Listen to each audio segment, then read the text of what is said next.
Today's guest is DJ Shuang, who is a strategy consultant currently working with the Bible registry, a new top level domain for all things Bible. He co-hosts the Erasing Shame podcast at erasingshame.com and authored the book Multi-Asian.Church, a future for Asian Americans in a multi-ethnic world, which is multi-Asian.Church. He has been blogging at his personal website, djshuang.com, since 1999, and also freely shares connections to ideas, people, and resources. DJ, how you doing today?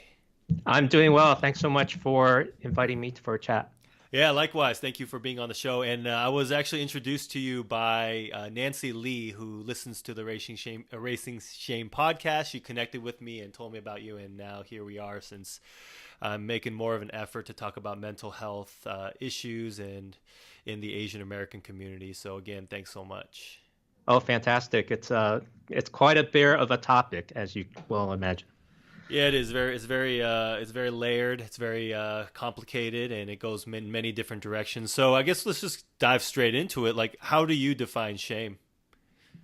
One of our guests during our first season, so we started the Erasing Shame podcast this February of 2018, and it was an idea I've been incubating for over 5 years. So those of you who want to fact check, you can see that the domain name was registered in 2013. And I had wanted to create a space where we could talk about those hard things that we can't talk about, which is shame. And one of the shame researchers, like Brene Brown, has said that shame festers in silence. And so I thought, well, then the opposite of silence is to talk about it. And so if we talk about those hard things, then we feel less shame and we can live a healthier life. And the other thought I had was that talking about shame is not a monologue. So I didn't want to talk about by myself. I needed a co-host or a group of people, kind of like The View on television. If they can have pop culture conversations every day, I figure once a week I should be able to have a conversation about shame with a friend or a guest. So we started that in February, and one of the best definitions we had was from Lisa Chu, who's in the San Francisco Bay Area, and she says, shame is anything that's hard to talk about. Yeah, shame is anything that's difficult to talk about. And so I think part of our human dynamic and relationship and communication is if we can talk about it, then we can be healthier. If we can't, then there's that hiding, and that becomes weighty over time, and then it can come out sideways in bad ways. So that's a good reference point for understanding what shame is. And how do you think that shame differs in the Asian American community compared to other communities out there? Well, shame has, as we've discovered after our first season, that we're now into our second season. This is December, and there are so many different aspects to it. And so the very simple definition that people tend to use just as a starting point is that guilt is having done something bad. Okay, so it's more about the action. And then shame is about being bad, that there's something wrong with me. So it points more towards the identity and the character. And now as Asians and Asian Americans, we have a whole nother layer of shame, because shame is a part of our culture. And because shame is something we don't talk about, it's really hard to bring it into the light and understand it. Shame actually, probably the most common in that way that we can understand it as Asians and Asian Americans, is shame is used as a method or as a tactic for parents to show their children what's right and wrong. And in the Chinese culture, there's a phrase called losing face, or giving our family name a bad name. It relates to reputation, and it just really affects how we look at the world and how we think about relationships. And then there's another aspect of shame in Asian and Asian American cultures, that we're more concerned about what others think of us than the typical individualistic Western person. And there's many layers to that as well. Yeah, I like that a lot. Like, so guilt is something like it could be healthy in a sense. Like, I did something wrong, and maybe I need to correct that behavior. Right? It's like whole conscience Hmm. and all that. Whereas shame is like, something's wrong with me. Like, I'm not Hmm. a good person. I'm a piece of crap. Whatever the internal dialogue is, and I see it all the time. Right? And Hmm. sometimes myself. Right? I mean, I deal with it. I struggle with it. Much better now, but I see it in my community and other people, just the way that they beat themselves up and they get down themselves. And I think you're absolutely right. In the Asian American culture, it's that saving face and don't want to bring, shame to the family name and Hmm. make yourself look bad and then make your parents look bad. Like it all complicates things, and it gets passed down onto us as well from our parents. And I was also I don't know if you've studied any of John Bradshaw's work as well. Like that, there's a book, Healing the Shame That Binds You, and it talks about Hmm. how a lot of parents and they don't mean to, right? They feel shame themselves, so they unconsciously pass on that shame to their Hmm. kids, and they don't even know they're doing it, right? Hmm. I believe that parents are trying their best, and for the most part, most of the time, and a Hmm. lot of times it gets unconsciously passed. These negative feelings towards the parent get passed on to the child, and the parent doesn't even know that they're doing it. Yeah, and the thing is, when Brene Brown or John Bradshaw talk about it, that's great. We understand it from a head level, but there's still something missing because they don't understand Asian culture. Mm. And for us as Asian Americans to talk about it, even if we said the same thing, it resonates at a deeper level. And I think that's why it was important for me and a co-host to start talking about erasing shame as Asian Americans. So backing up a little bit, so what is your story? Like, where were you? Where were you born? Like, what generation are you? And Sure. just give us a little background. Sure. Context is very, very important for us as Asians. We're more holistic in our thinking. So I'm Chinese American, born in Taiwan, and came to the U.S. when I was 8. And I grew up in a small town in Virginia named Winchester, about 20,000 people, very colonial town. George Washington had an office there, and we were a handful of Asian families. So I didn't grow up in an Asian American context like where I live now in Southern California.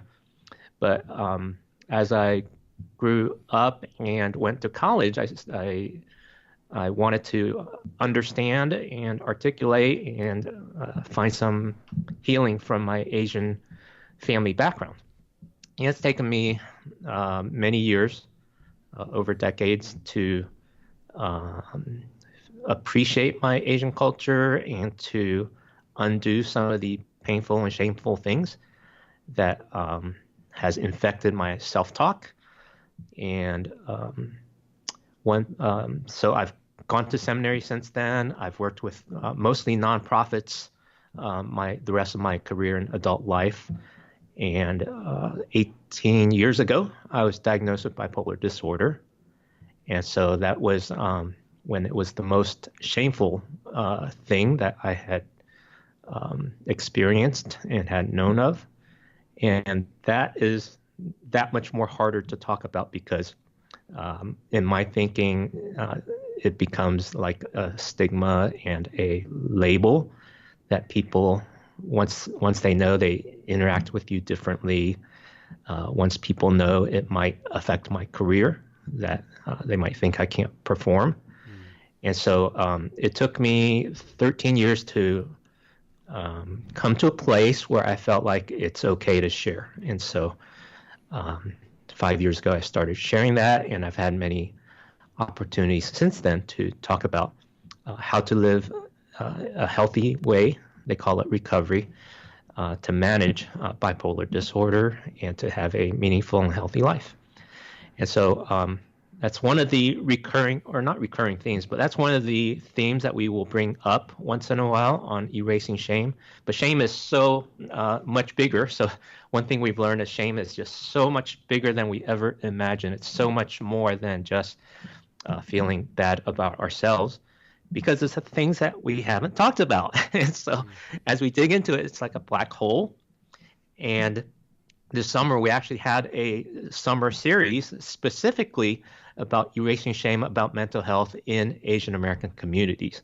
And we created 10 videos that were more professionally produced, and that was helpful to really shine a light specifically in the areas of mental illness and mental health. Great. And you can check those videos out on your YouTube channel, right? Yes, it's on YouTube, it's on Facebook, and it's all at erasingshame.com.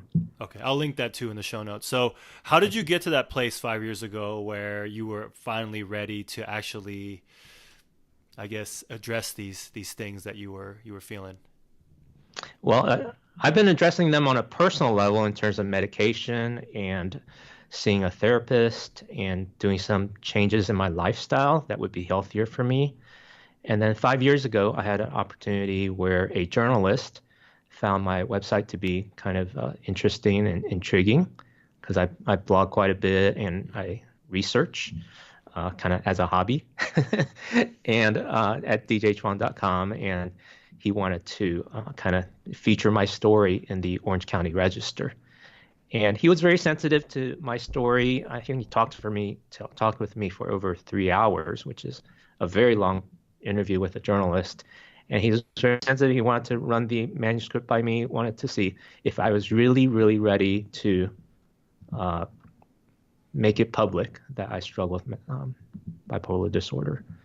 And faith is certainly another part of my resource that I draw upon. So I could use all the help I could get when it comes to managing bipolar disorder. So I'm open to spiritual things as well.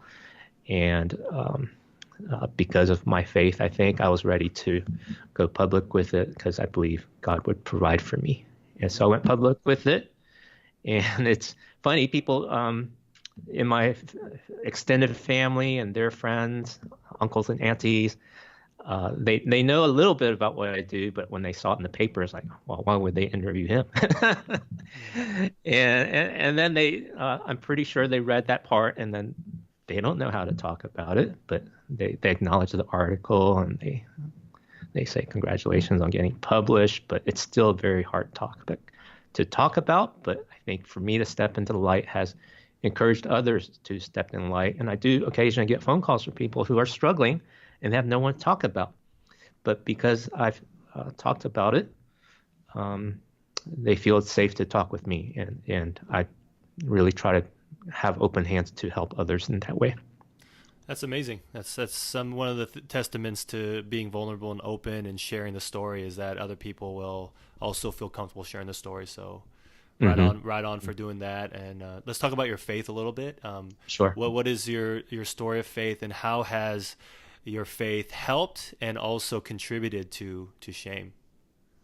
Oh, that's a very incisive question, because faith is helpful and it can be harmful as well. My first introduction to faith was when a used car salesman stopped by our family motel business in Winchester and invited us. I'm the oldest of 3 boys, and invited the 3 of us to go to Sunday school. And my dad was in a small town and didn't have a lot of relationships, and so he thought it was a good exposure to have some morals and be around good people. So we went to church from middle school, my middle school, to high school, and it was towards my senior year in high school when a truck driver staying at our motel shared the gospel with us, invited us to pray to receive Christ. And that's kind of Christian jargon for saying, I want to believe and start following Jesus. And so I look back at that as my start of my faith journey in wanting to follow Jesus. I was part of a Chinese Bible study in college, but I think my Asian culture didn't process the way that Christianity was processed in the mainstream, mostly white churches. And so after college, I graduated as a computer engineer. I met a retired Navy senior chief who discipled me and helped me study the Bible and prayed with me. And he kind of became my father figure and listened to me and gave me a lot of personal healing, and also was instrumental in praying me to go to seminary. And so God's used unusual people in my life to bring along in my faith journey. And last year, fast forward to last year. Last year I had a very difficult incident episode in February of 2017, and it's categorically called a psychotic episode. So I was imagining things, I think, and I went on a shopping spree. I was very energetic. So for those of your viewers and listeners that don't know, bipolar disorder means I have elevated moods and also depressing moods. So when I'm elevated, I feel like I'm Superman. I can do all kinds of things. I'm very energetic. I get less sleep. And then when I'm down, it looks kind of like depression, and I have a hard time doing things and just feel really sad. And those cycles go up and down with a pretty regular rhythm. My rhythm was 2 weeks up and 4 weeks down. But last February, I was feeling frustrated because I was sick most of January with bronchitis and laryngitis and a bad cold and insomnia. And so I said, next time I had my elevated mood, I would let myself go a little bit and feel better. The problem is when you let yourself go and feel better and try to take all that creativity and actually do something with it, the higher you go, the harder you fall. And so I let myself go high. I had my psychotic episode. It resulted in me getting arrested and being in the psych ward for 3 days. So I don't know if it's a California thing or a national thing, but when you have a certain kind of psychotic episode, you have a mandatory 72-hour hold. And so that was a very sobering moment. And I'm 52 now, so last year I was 51. And over the course of the year, it took me about 9 months to recover back to what I feel is normal. Faith was a big part of me just hanging on to life, and believing that there's a God helped me to realize that there's a strength that is greater than anything else that could help me. And eventually and slowly it did help me. I meditated on the scriptures almost every day, Psalm 23 and the Lord's Prayer, just to have that as an anchor really helped me to keep going, because I didn't want to quit on life, and I knew I couldn't do it on my own.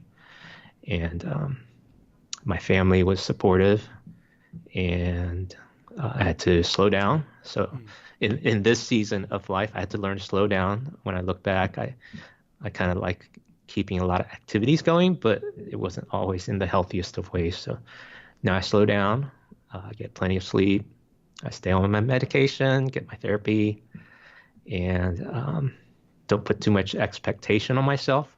And that's part of the thing about Asian culture. We put too much expectation on ourselves, and our family pile on top of that. So,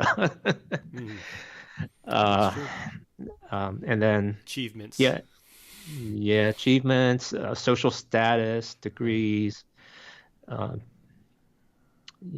Be a doctor or engineer or a lawyer. Oh, you know the script. Yeah. And then I've had my share of hard stories in the church. So even though churches and sermons aspire to do great things, there's also a dark side that they have a hard time managing, and sometimes they just hide it. And that's definitely not healthy. And churches are, unfortunately, also a place that creates shame.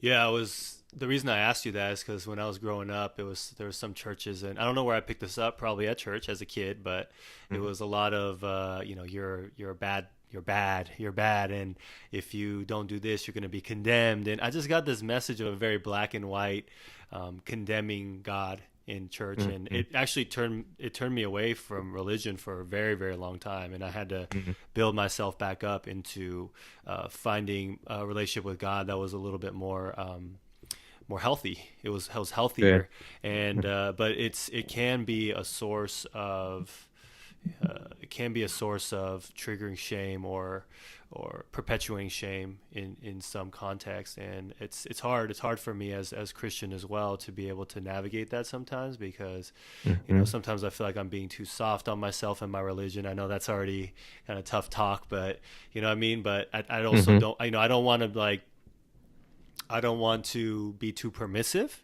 and at the same time, I also don't want uh, to be in a place where it's like nothing I do is good enough for Mm-hmm. religion. You know, kind of like the Mm-hmm. achievement thing being Mm-hmm. connected to religion as well, and rather Mm-hmm. focusing on that. So it's been a heck of a ride for me too, in terms of finding a God that loves me, because you know, God loves me. You know, God loves everyone, I believe. So it's just something that I wanted to ask you as well. You know, about that, because that's my Well, it journey. doesn't help in American Christianity that uh, churches and Christianity is known for being judgmental, and they Mm, have a phrase, hellfire and brimstone, and they have a phrase about how everybody's a sinner, and then you have people that pick it, like Westboro Baptist. And so Christians don't exactly have a positive portrayal in mainstream culture, and that's partly true for some churches that overrepresent the whole, mm-hmm. and it does harm people along the way. And that's why some people even reject the faith. Those that have grown up in church leave the faith because it festers this judgmentalism and this shame culture. Yep. Actually, there's some of the progressive Christians that are starting to call out that shame culture and help people find a healthier way to relate to each other and to God. Yeah, I agree. I mean, there's a lot of those churches like the Westboro Baptist Church, man. That don't even get me started on that. Like, don't even get me started, Mm. because I just feel like it's my goal as a Christian to just love on people and love them and do my best. You know, I fall short Mm. all the time, of course, and I think it's also the media. To be honest, I think the media portrays Christianity in a very negative light, and I think that there's spin there as well, and Mhm. bias, media bias also, because there's a lot of good people doing a lot of good things in the Christian faith in the name of Christ, and a lot of times that doesn't get portrayed in the media. Mhm. So it's like that makes me kind of, Right. you know, frustrated as Right. well. But I could just do my Yeah. part, right? What can I control? What can I Yeah, not and that's control? what I find so powerful about podcasting or YouTube, Hmm. that because we are a media saturated culture, we have to be part of the conversation, and we have to use media to share our side of the story, because other people are going to distort and ruin our story if we don't tell it. Yeah, yeah, yeah, for sure. As an Asian American male, like how does just being a male and Asian American, how does shame manifest for you? So you were talking about some of your self talk before. Mm. Like, what are the types of things that the male side or the Asian, your experience in that regard, you know, with shame? How does that come out? Or Um, well, it's for me, it's mostly clouded by negative self-talk for many, many years, and that I'm not good enough, and uh, that even my immediate default emotional reaction to this conversation that we're having now, the little whispers in my head are saying, "Oh, you said something that wasn't quite accurate," uh, or "Oh, you said and ah too many times." mm, And in the past, that would weigh down on me so heavily that I would want to go and hide. And that goes all the way back to the first chapters of Genesis, that after Adam and Eve felt shame, they wanted to hide. And so there are still things that I uh, deal with, encounter, experience every day that can trigger that shame, negative self-talk. But with therapy and with changes in lifestyle and learning to see myself the way God sees me, um, that's been helpful for me to replace that negative self-talk with healthy self-talk. And so that's an immediate example. Certainly, I didn't go to a big name brand school, so I'm not Harvard or Stanford. And so when mm, people bring up mm, uh, uh, the high achievers, I'm not a high achiever. I don't see myself as a high achiever, so I don't have a entrepreneurial business startup, and I don't have a best-selling book, and I'm not on the conference circuit. Then uh, it can make me feel small mm. and shameful that I couldn't work hard enough to get to that place. Um, I tend to run around circles where there are a lot of entrepreneurs. I've kind of I wound up working in this leadership development world, which is kind of a crazy world too. And there's a lot of entrepreneurs achieving amazing things, but you don't hear much about the failures. And then when I was trying, 4 years ago, I was laid off from a job, and I was trying to do the entrepreneurial thing because the books and the courses tell you how easy it is if you just follow these 10 steps. And I couldn't do it. And so I felt shame over that. Actually, if the entrepreneurs were honest, 1 in 10 people might be able to do it. 90% of the people shouldn't be trying to do that because it will just end in frustration and cause all kinds of problems. But that doesn't sell books. So entrepreneurs are great at selling books on how they did it, and hope a few others might work too. No, I appreciate you sharing all this, because first and foremost, thank you for being vulnerable about like what you're even talking about during this interview, and then also the not hiding, not going and hiding, and actually showing up today. So I appreciate you for that. And also, you're right, the entrepreneur journey, because I'm in that circle as well, and this is my self-talk, right, as a male or just as an entrepreneur, as a human. It goes like, I'm not. What am I doing with my life? I'm not further along. Other people have figured it out. I'm not good at business. Why don't I have a multi-million-dollar business? And then when I go into the emotional side, I'm like, as a male, I go, why am I so sensitive? Why can't I just suck it up? Like, don't be so soft. Like, that's the shameful voice in my mind. Like, why are you so soft? Like, just man up. Just like suck it up, like just push through. And a lot of those harsh comments, and I've been called on it because I go to couples therapy with my wife as well. We go there, and it's a great experience. Part of this podcast is also to normalize therapy and seeking professional help and all that. So the therapist called me on it, and the toxic masculinity idea, right? The idea that hey, I'm just like, hey, I am who I am. You know what? I'm a sensitive dude sometimes, right? I'm a human, and it's okay. I have feelings, and before I didn't even know how to even express it, right? It's just the only feeling I could express when I was younger was anger as a male, like punching holes in walls. And I've talked about this in the other podcast interview I did with the therapist. So that's my negative self-talk. A lot of like those ideas, and I just whoever's listening out there, I just want you all to know that you don't have to do that. You don't have to. You can identify those patterns that you're thinking about, but you don't have to go down that rabbit hole or that black hole, as you call it. And there are resources out there. Hopefully this is helping, just talking about it. But there's therapy out there, and maybe DJ, you can talk a little bit about your experience with therapy, and just to whatever you feel comfortable sharing, just to normalize it a little bit, so people know it's not that scary, or it's helpful. Well, it's scary because we don't know what it's like, and then we get stereotypes portrayed to us by media, and then we get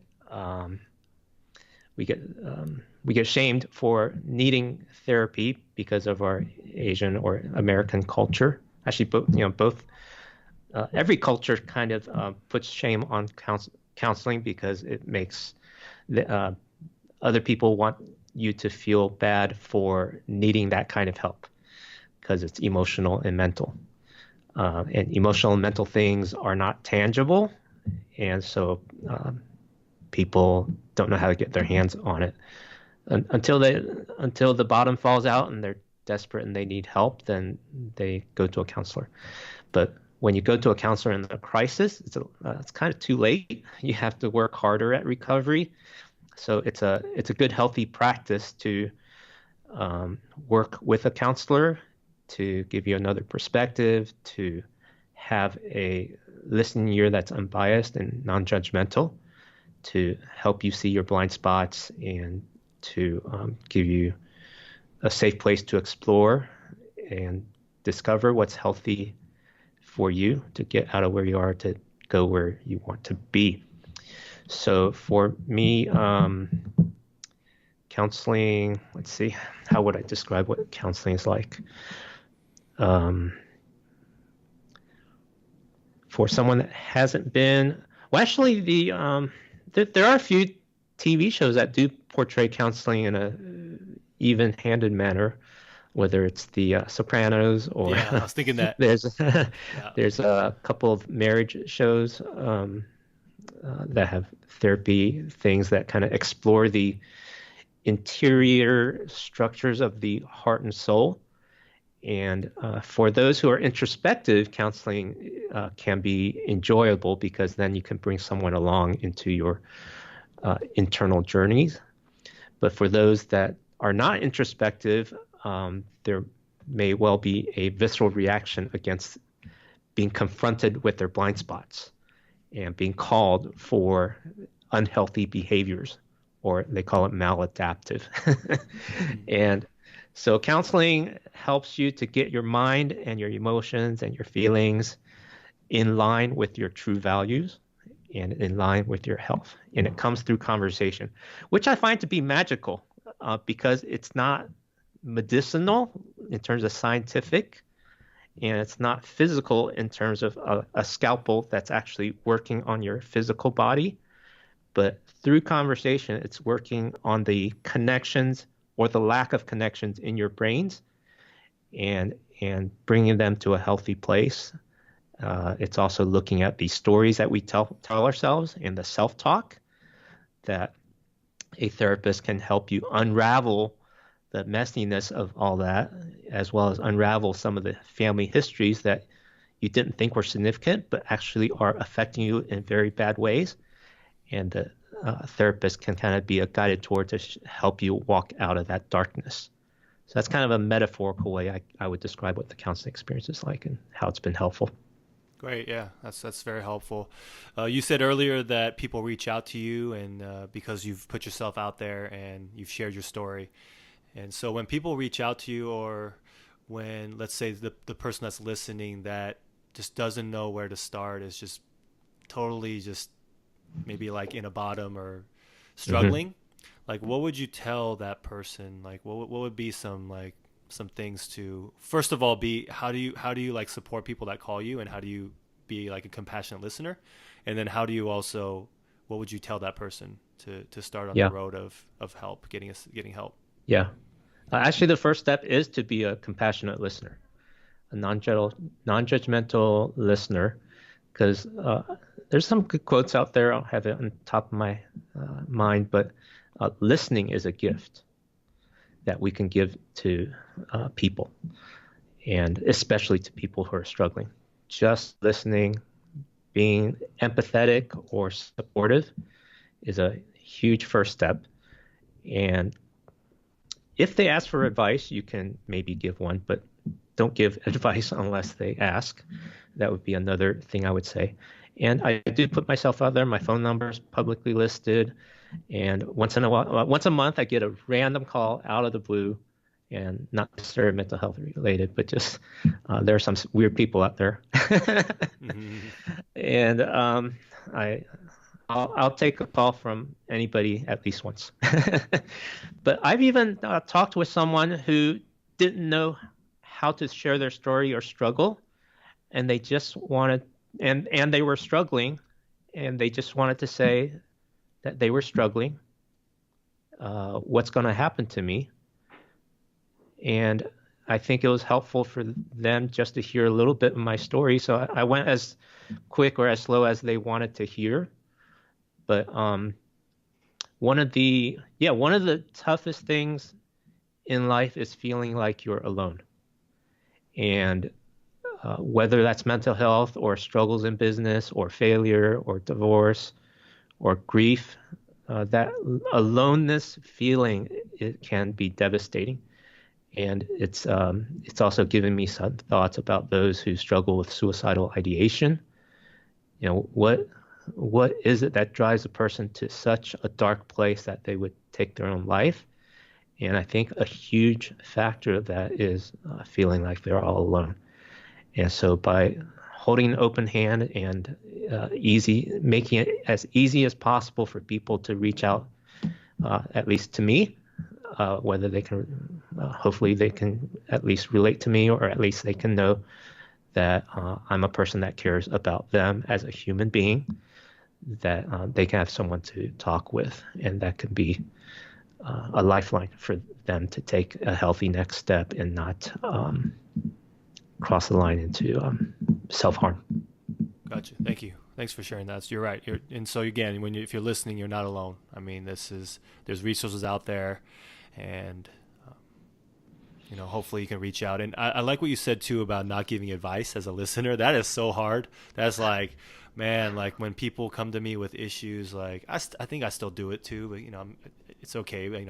I make mistakes too, but that's a hard one, just to be able to listen and then not, unless they ask for it, right? Or even asking them, like even in a marriage, right? Like as a male, like I want to like fix it for my wife, or I want to like solve a problem for her and be that fixer. And I still do it sometimes, but I think one really good tangible tip I learned is that I asked that person before, like, hey, do you want to just talk or do you want feedback? And like, that's excellent. And then they'll be like, yeah, I want feedback. And then I'll give them all my advice. If they don't want feedback, then I'll be like, okay, then you just want me to listen. That's cool. So that's a great tactic for anyone out there, not just husbands or men. And yeah, so that's I appreciate you saying that. So DJ, how can our listeners, we talked a little bit about erasingshame.com, but how else can our listeners connect with you? My personal website, djchuang.com. That's spelled DJ like disc jockey, CHU like chunky, ANG like angel. djchuang.com. I have the same handle on Twitter, Facebook, Instagram, Pinterest, YouTube, whatever. And my phone number, 949-243-7260. And I get more spam calls than I do humans. So I would love to have a human person call and reach out and see if I could be of encouragement or help. One of the things in my own mental health journey and recovery is that while there's resources out there, it's really hard to navigate. There's a lot of jargon, and then when you talk about therapy, there's a lot of cost, or medication, there's a lot of cost. So just having a human element, and I think that's what social media avails to us, is a much more accessible thing. So the person I have in mind when I created Erasing Shame is the person that's stuck in their bedroom, doors shut, parents can't reach them, but I could reach them through social media, or at least have a shot, right? And so that's what I'm after, and that's how I want to make myself available. So. Thank you so much, DJ. Appreciate the work you're doing. Appreciate you coming on the show, sharing your story, opening up, and I am looking forward to hearing more of the great stuff you're doing to help humankind. Thank you, Brian. Appreciate it.